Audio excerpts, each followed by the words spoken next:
people who would say we recruiting free agents, but they don't know there's a reason behind that. How many scouts do you need at the club? A club that will operate effectively? 200 scouts in that small city. What? 200 local scouts. You find a situation whereby the noise is telling you to sign so and so, and you spend money and sign because the noise is too much. 3 months later, the same noise is making noise the player to be released. That's a huge risk. I heard through the grapevine that you're attending the TransferRoom. Yeah. Is it a space that is also interesting you guys a lot now? Football is business, as we know, and we're not going there only to focus on recruitment. Also, we also have to market our players as well. It could be our academy players. Jumbo Africa. Well, yeah, we're continuing here at the National Talent ID workshop, and now when you hear them, they just catch like that. You know that this is the man who's traveled the continent, not just the continent only. You know, I was writing about Petson Daka, Ves Bissouma, and I was thinking that these are the names. You know, we're doing something on one of the shows there at SABC was AFCON. And I'm like, these are the names that you're familiar with, especially when you listen to the story of Ves Bissouma. Someone came through the Chan tournament. Ladies and gentlemen, on African Football Connect, we've always wanted to have him here. But we needed to have a one moment. So we knew at least the talent ID has helped us. Because it's not easy to get people from Naturena, you know? No, it's not easy. Not easy at all. No. This is Tera Maliwa, better known as Tera, ladies and gentlemen. Previously with Ajax Cape Town, Mamelodi Sundowns, and now the biggest football club in the country, Kaizer Chiefs. The biggest, eh? Yeah. Yeah, let's talk about maybe just the workshop, the importance of it, Tera, and also in terms of the focal points that you were driving here. Firstly, thank you for having me, guys. Happy to be here. Mm-hmm. As you know, it's not easy to get people like us in such. But when I got an invite from Walter at the workshop, the talent ID, it talks to me.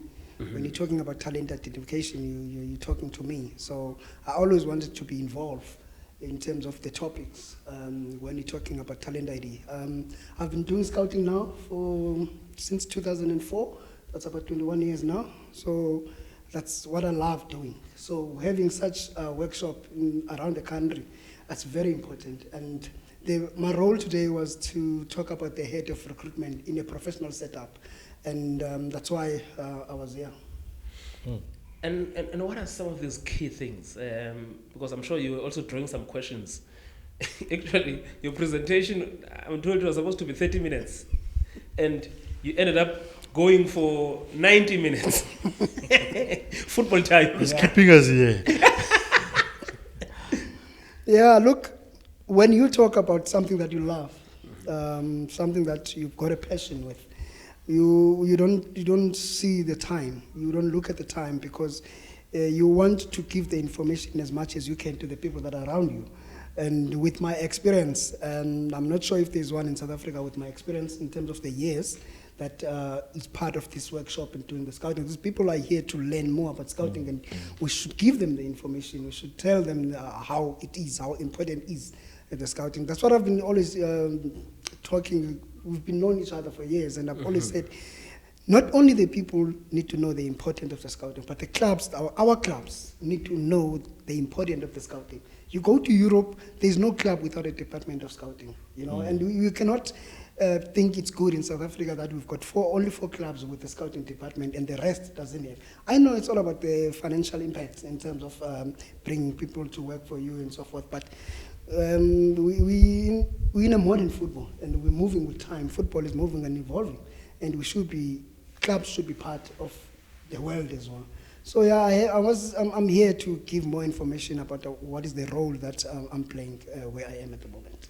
So Tera, you talk about there are certain clubs in the Premiership who don't have scouting department. Where, how do they get players? Look, And what if they get players? What type of players do they get?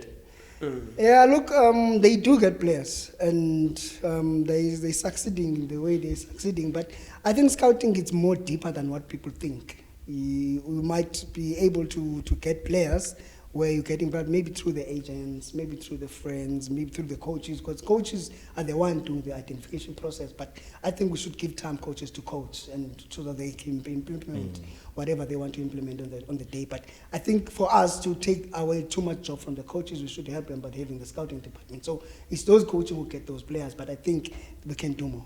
Is it good for clubs to rely on agents for players? It's 50-50. Remember, the agents are there for business and for their own interest and the players' interest as well. And for me, it's about the club's interest. So I'm not sure if we should rely more on they help us, make no mistake. They help us in terms of giving us information about the players, but I don't think we should rely much, 100% on the agents.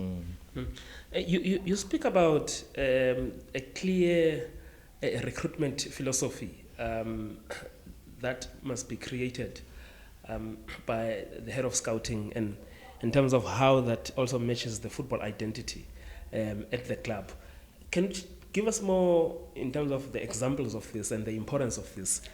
First of all, you need to have a strategy. You need to have a policy, first of all, because I believe is that a scouting without a scouting policy is not going to survive for you. The scouting policy helps you to identify players, and also it brings you players and also release players out of your club as well. So I think it's very very important to create your own strategy of how do I want to recruit, because we cannot recruit the same as other clubs. We must find our own ways of how to recruit. And there must be a method to it. There should be a method. As difficult it is, for instance, people would say we recruiting free agents, but they don't know there's a reason behind that. And so those are the strategies that we're talking about. And some would also not know in terms of not. I mean, when people used to appreciate it, because Beatrice used to do this. You would see a top player at another club joining Beatrice as a free agent, but like, this is a quality player. Cheers, Galaxy are doing it now. Exactly. But you don't know when that negotiation started. Yeah.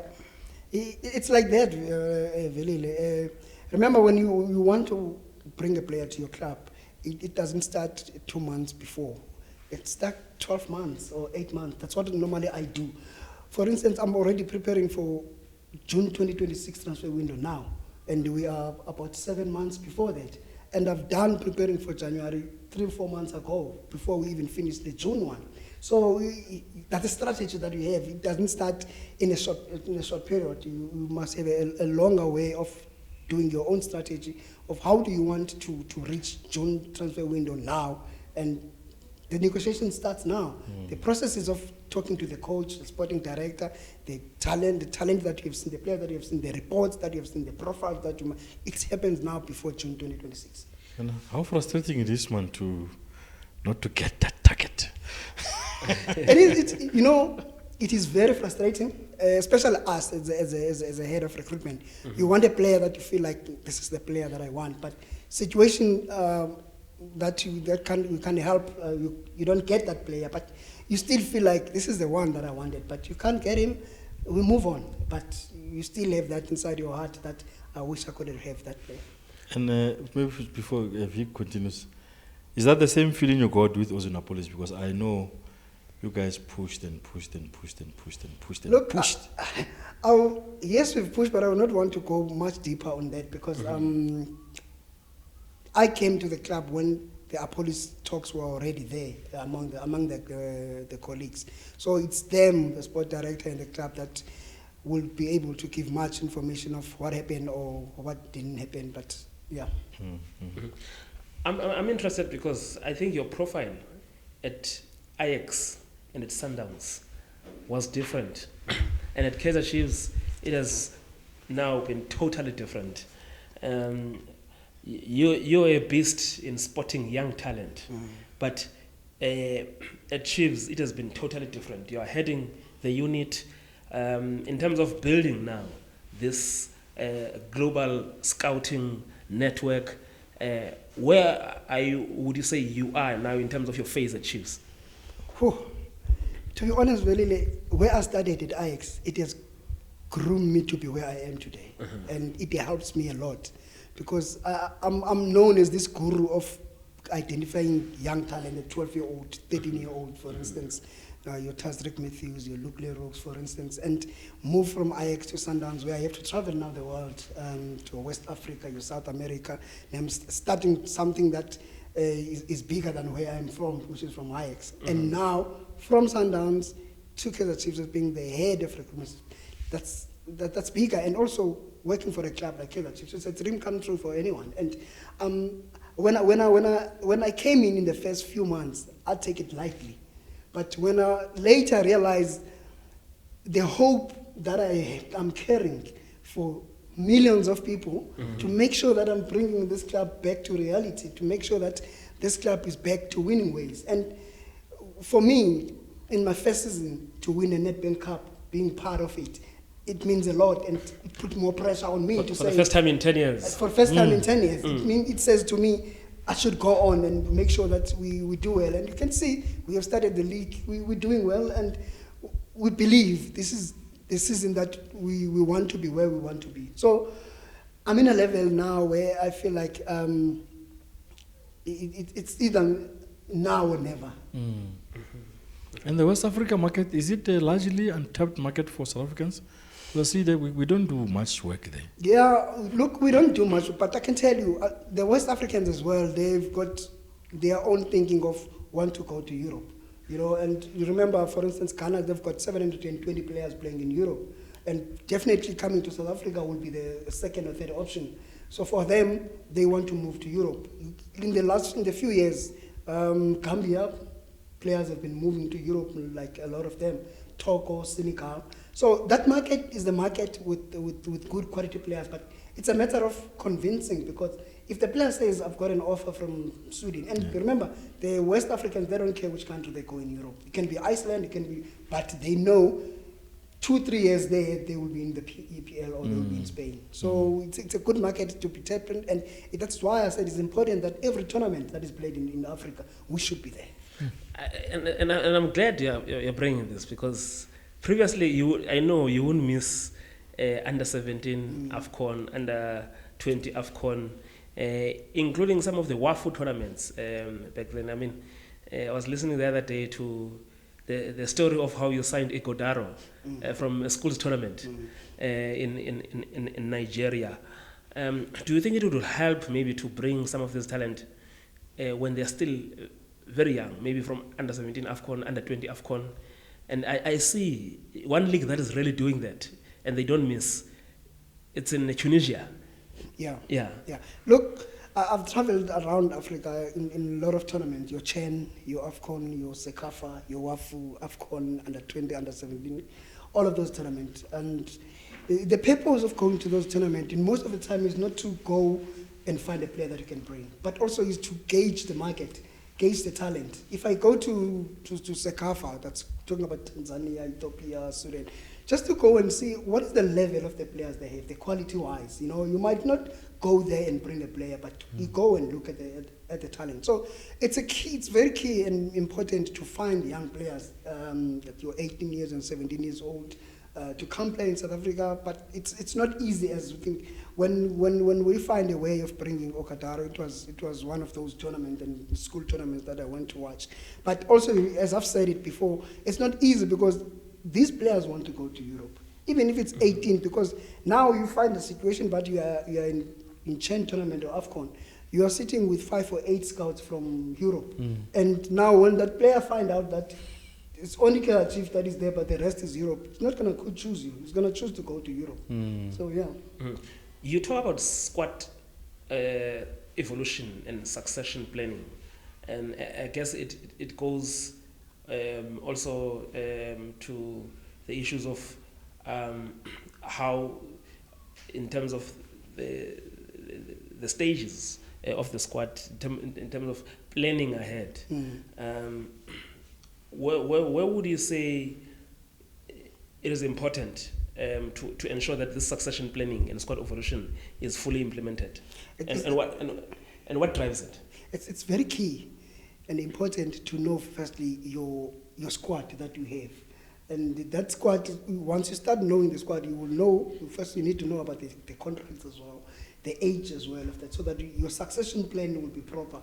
And then what you do, you make sure that while you're having your squad, you must have also the possibilities of players that you want to recruit. In case this current squad is not doing well, or this current squad is players, you sell the players, you get injured and so forth. So the importance of succession plan is to make sure that you keep your team going, you keep your team keep on moving in terms of talent identification. You don't find a situation whereby the coach is giving you an idea of what he's looking for, but you can't find it because you don't have a succession plan, you don't have a database as well. So those things are going together and they are very important. Ideally, scouting a network, a club, we understand the challenges, as you said, only 4 clubs fully have, but ideally, in the scouting office, how many do you need? How many scouts do you need in the club? A club that will operate effectively? Let me first go back. When I was learning about scouting and attending, when I was doing my internship in Holland, I spent time with Ajax Amsterdam. They are based in Amsterdam. It's not a big city, but they had 200 scouts in that small city. What? 200 local scouts. Yes. And they've got about... That's Ajax? That Ajax Amsterdam. Sure. And they've got around 40-something internationally, where they are all over the world. You come to us, who are not taking scouting as the way that in Europe they are doing it, you know. I remember at my time at Ajax Cape Town, we had about 9 scouts because we identified 9 areas. In the country? No, in Cape Town. In Cape Town, We okay. had 9 people in Cape Town. You get about 5 in the country, where 1 in Joburg, Durban, and so forth.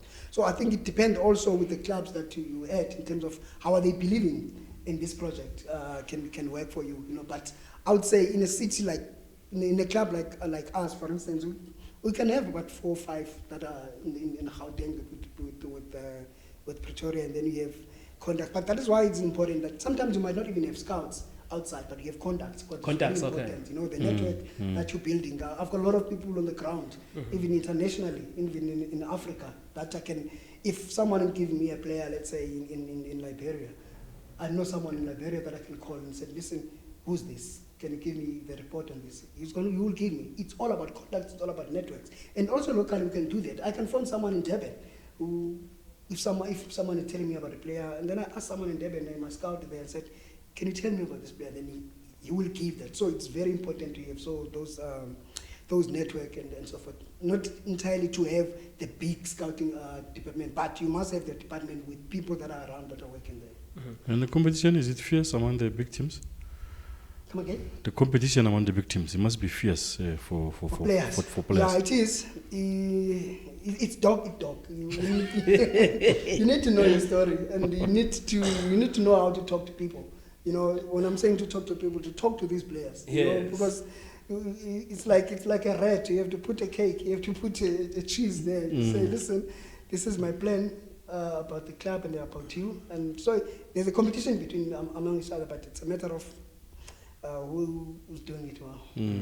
There's a question Zizo asked earlier on, and for me it's interesting because you've got something around market intelligence and value protection there, and one of the areas that's covered in your presentation there inside was the club-to-club relationships and the explosion of prices, and sometimes this explosion of prices is not really covered, but it just comes just because of club-to-club relationship. How important is this? It's very key to have a relationship. The importance of having a relationship. Well, I'm sure Inya was not Daga. This is with the clubs. The relationship with the club is very important because it's easy to contact the hierarchy of the club, contact the CEO or the chairman of the club and say, listen, I'm looking for this player. And because of, with me and him, we've got a relationship that is not only about football, but about life generally. So he really knows what I'm looking for and knows my struggle, you know, and you will just, it's easy. But when you don't have those relationships, It's very difficult. You will call someone and said, can we talk about this? Because I don't have doesn't have a relationship with me. He would rather call someone else and said, I got a call from Tera about this player. Just give him an information to say, Tera is looking for this player. But because of he's got a relationship with that person, not with me. So it's not easy for me to make things work together. So it's key. It's very important to have those relationships. Those relationships should not be about coaches to coaches or scout to scout. It should even go in the hierarchy, in the club owners. You know, even as a scout, for instance, I'm very close with the chairman of Yanga in Tanzania, Hesi. I can call Hesi anytime, even if there's a player that I'm interested in. Hesi understand. You will talk. You know, I should not have only relationship with scouts only, but with people that are making decisions. You know, so that they will understand where I am. How far are we from seeing players? Because we don't see a lot of players from Simba, Yanga.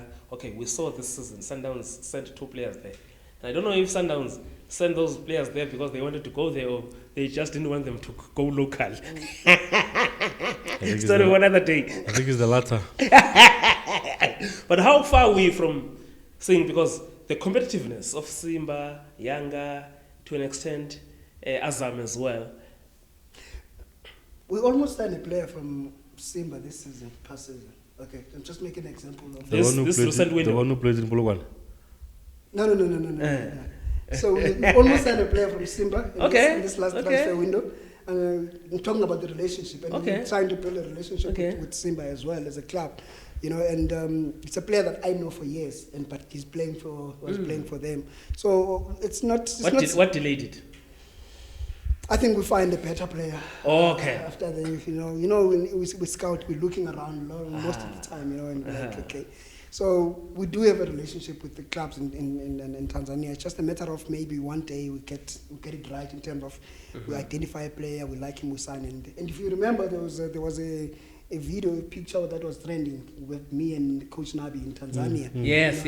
We went to watch the player and also to meet with Simba hierarchy. So yeah. Very, very interesting. So when I look at it, this year you signed, your foreigners were from Flavia Silva.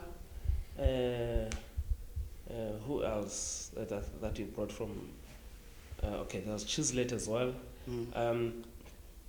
You didn't bring anyone from West Africa, right? Yeah, Silva is from West Africa. It's from No. He was signed from Indonesia. Oh, yeah, no. Yeah. We didn't bring anyone. We thought but that we were okay with it. I think what I'm trying to go to is that you win a trophy for the first time in 10 years. And this trophy also now escalates everything. You get yourself back in the CAF Confed space. I'm sure maybe in terms of your planning, you had not planned that, hey, we're going back to Africa so soon. And then you have to do with that squad that you have. But now, when you look at the season that we're in, we're like, you know what? This season, you can actually push to be in the Champions League next season. Is that how you're planning for next season is also focused to have Champions League material players? Yeah, look, without divulging much, we are the club that should be in the Champions League anyway. And finding us now in the Confederation it's a baby step. It's a step that I think the club we wanted to take before we reach the CAF Champions League. And we believe we'll be in the Champions League soon, probably maybe in the next season. And that's what we want. And also, in terms of bringing players that have experience in the Champions League, and so it's a project. We're still working on it in terms of building our strong team. As you see now, I would think and believe that we've got a strong team that we have, and we will go with it and achieve the goal that we wanted to. But as a club, we believe we should be playing in the CAF Champions League each and every season. Because the Champions League also helps you in terms of attracting talent. Yes. There are certain players who may not want to come because there's no Champions League football. Yeah, look, the players, they want to play for clubs that participate in big tournaments. And for us playing now in the CAF Confederation, it's good for us. And for us also as a scout as well to see players playing against us that we don't know. You know, we could go to TRC, you play against a team from TRC and realize, oh, there's one or two players that is good. I remember last season Sundowns played against Mahema, a team from DRC. Yeah. But one of their defensive midfielders is now playing for Wydad. And so I remember that player. It's part of, even if they play against you, you can be able to see the player playing against you. Because I was watching Zesco. In as much as they've also lost the first 2 matches, but then you see, and also we've not had a lot of, why have we not had a lot of Zambian players in recent seasons in the league? I don't know. In the league, yeah, there is few, but maybe they Not like before. Not like before. Maybe they also prefer to go to Europe as well. And you never know, because you look at Kapasa Songo as well, who went to Europe, and the younger one, the winger, I forgot his name. He just went to, I think there was a club that was interested in him in South Africa, but he chose to go to Israel. So I think the players. But this is a period that has also coincided with their decline. And when you look at how PSL has grown, and you look at some of the countries that they go to, Georgia, I was looking at the countries that they are going to, and I'm like, are they missing a point? Especially some of their key players. I don't know, maybe, because I'm glad that you're saying this, because there's a Zambian friend I spoke to. We go back to what I was talking about, the importance of having scouts. Imagine if all our 16 clubs have scouts that travel around, and the players that normally that comes now currently to the country, is the players that have been invited for a trial. They pass the trial. But if you've got that person goes watch Zambian League, watch Togolese League, then you find 1 or 2 players that doesn't even need a trial, because if you have seen with your eyes coming to this side. You know where I've seen this? Just go to the latest squads that are going to the AFCON. In years gone by, I mean, the Zambian team that won the AFCON, it had 8 PSL players. Yeah. A Zimbabwean team going to an AFCON, I remember I was there with them in 2019 and also 2021. They had more numbers coming from the PSL. And even from the NFT. And you look at this Zimbabwean team that is going there, they've got more players coming from the Zim PSL, still going there. And I'm thinking to myself, no, man. Look at Lesotho and Botswana, even if they're not going to AFCON, but whenever they announce Botswana, I think they only have 1 player coming from here. And when you go and watch them, I was in Botswana recently, and I saw one of your boys there, Kolani Kosa. Yeah, Black Lions. Yes, Black Lions, yes. And then I'm looking at this team of Botswana that is going to the AFCON, only 1 player playing in SA, and I'm thinking, no, man, this has got nothing to do with the talent in those countries. The problem is here at home. Yeah, no one is scouting them. I mean, you've got to go and find them, these players, because they're there. That's true. Remember, in Zambia, they might have 10,000 players, and Tera alone is not enough to go and find all of them. And I might be going somewhere in another country, but also we have identified, my experience has taught me to know which areas to find your market, to find the best market. And you might see it as Zambia, but I might see it somewhere else. And in the last 4 years, Gambia has come up with top talent. And those top talent have moved to Europe. And Gambia. I can tell you in the last 2 years, 3 years, about 8 or 9 boys have moved to Europe from Gambia. So you need to know that market as well to say, okay, which age group or which market, which area around the continent that coming with a lot of top players. It used to be Nigeria, Ghana, Cameroon. It's no longer the same. Senegal came in and took over in the last 2 years, Mali and so forth. So you need to be able to know where to find. There's always a question. Who do the players belong to? The club or the head coach? The club. The club. Yeah, because I'm saying that because the head coach might leave tomorrow and the players will still stay with the club. They've got contracts with the club. So who has the final call when a player is signed? It's I would say all of them. They've got roles to play. It's a head scout, it's a sport director, it's a coach. They've got roles to play. But my role as a head of scouting is to recommend. The player might be signed and might not be signed, but it's for me to recommend a moment where you can push and force your way out to say, no, this is the one. But it's not easy like that. Remember, scouts, they don't have a key to sign.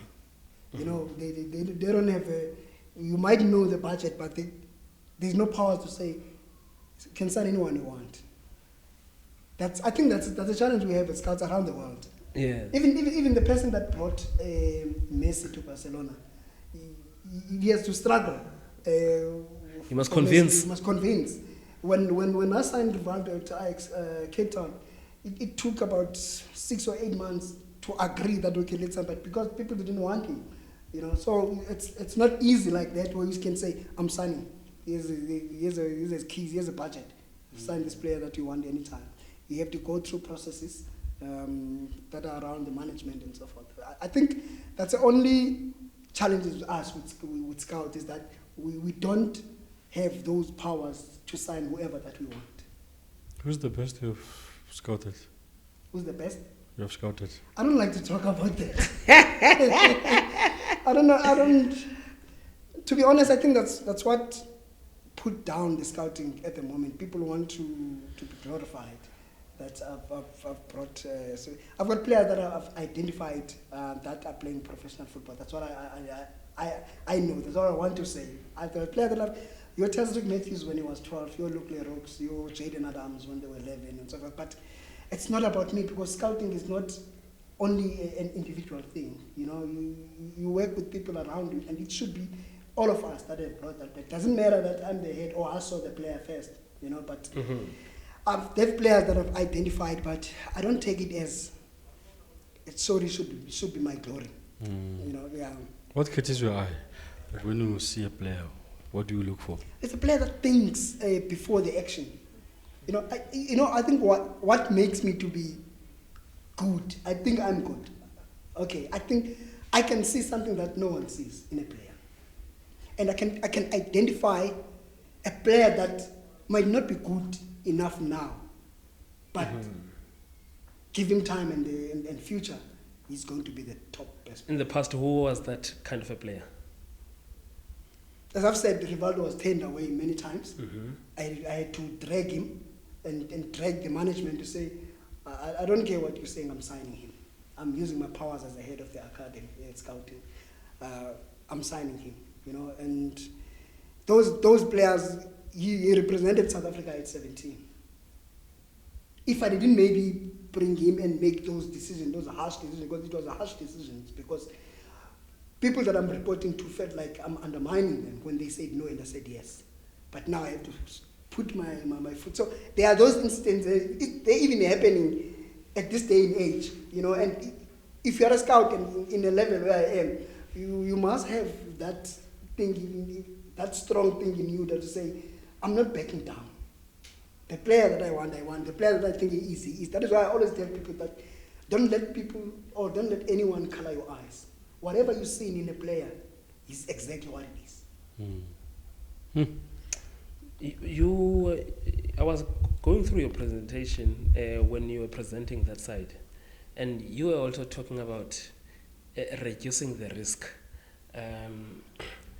You know, Dr. Steinberg was here, and he admitted that he's had some top signings, but also he's had some miss, and he says Kambole was a miss. But we understood the way he says it, that it was not a miss in terms of just on the field of play, but personality.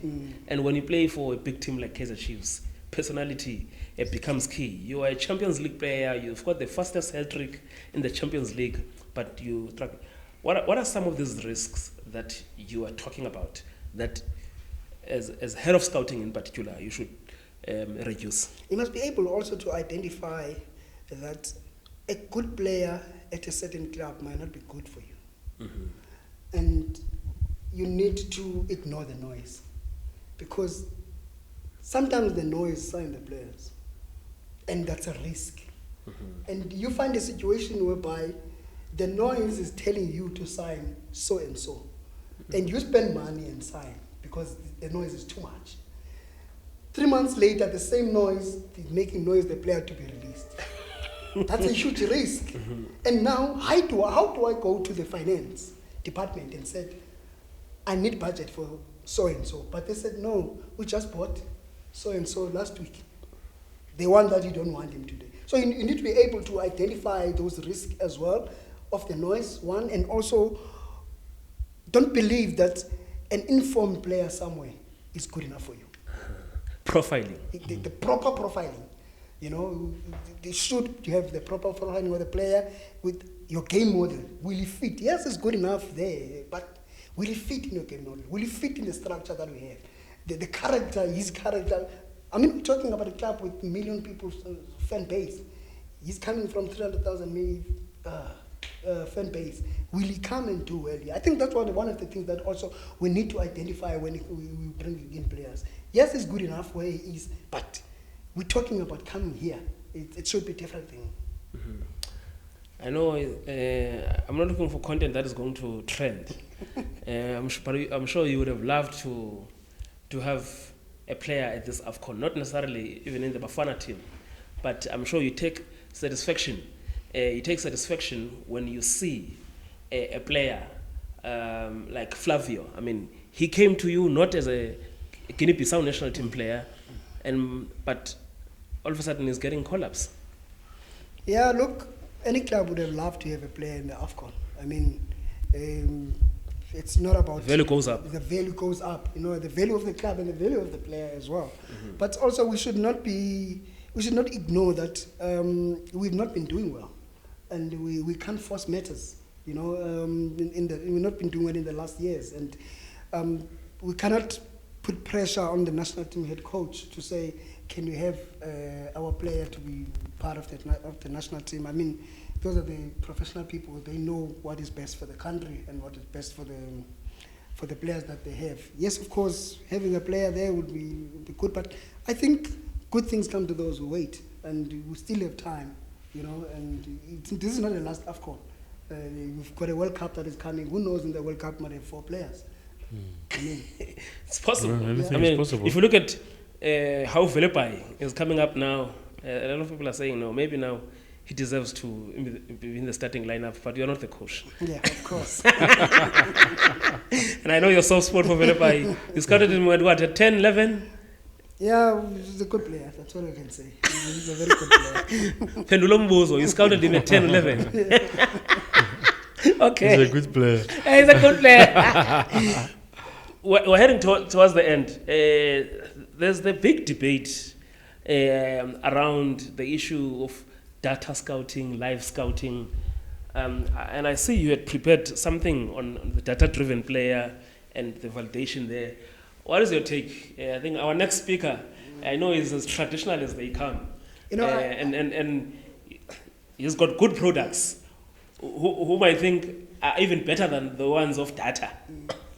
Look, the football is evolving, and we're talking about the modern trends. Sure. Modern football, modern trends, and there's this thing of AIs. And the question is, in the next few years coming, will the AIs take over from the traditional scouting? That's a question I have. But for me, I don't believe so. I don't think so. The traditional scouting will always be there, because what the eye sees and what the data sees is not the same. You know, Steve Kompela used to say, the bikini, you know the story of a bikini, it cannot reveal everything. You know, it's the same with the data. The data is good because it helps us to bring something out of nothing that we might not know, but I don't think it will replace the traditional scouting. For me, I can look at the numbers of the player. They like the player, the data and everything, but the next thing that I want to do, I want to go and watch him live. Because the data or the TV will not give you exactly what you want to. Even if you want to watch a player on TV, it's 2 different things. The cameras follow the ball, and I want to know and see the player off the ball. And I want to see, but when I'm there live, I can see how he warm-ups. I see how he behaves on the bench. TV doesn't show those things. So for me, I will still go with the traditional scouting. Coach Kevin Hunt says, I want to smell the grass. It's like me. No, look, it's like me. I'm an old-fashioned type of journalist. I believe that I learn better about the game, attending training sessions, being at the game, being here, the people that I meet here, you know. And I think sometimes you have to find a balance, really. Yeah. We have to find a balance, because there are metrics, things like the GPS and the metrics that you can't tell with your special eyes. So you need those AIs, you need those data to help you in terms of how he runs, how long does he run on the field, in terms of those things. It's good for the modern game, and I like it. I use it, but it doesn't make decisions for me. Very interesting. Finally, you might not have played the AFCON, but you are going to the AFCON. I heard through the grapevine that you are attending the TransferRoom. Yeah. Is it a space that is also interesting you guys a lot now? Yeah, of course. As I'm talking about football being involving, we need to go with the world. TransferRoom's got about more than 800 clubs. Okay. 800 clubs. You're part of those 800 and clubs. we're part of that 800 clubs. When did you join? We're joining now as we're going to Morocco. Okay. Yeah, we're going to Morocco now on the 19th. The TransferRoom will be in Rabat, where we'll meet a lot of people that make decisions. We've got a lot of clubs from France, England, Germany that will be there. They are using the same TransferRoom. So we're going there for the first time. We know there are clubs that are there already. Wydad is part of it, and we want to be part of it as well. We don't want the football to leave us behind in terms of what is going on in the modern football, and hence we are going there with the sport director to meet with other clubs, because you sit in the table, you had about 20 to 25 meetings with different clubs where you're talking about the club profiling, talking about the club, talking about players as well, because TransferRoom is all about recruitment. You know, it's easy to find players from a club. If I'm sitting in a table, we're talking about a club, you just tell me I've got a player that you might be interested in, and we take it from there.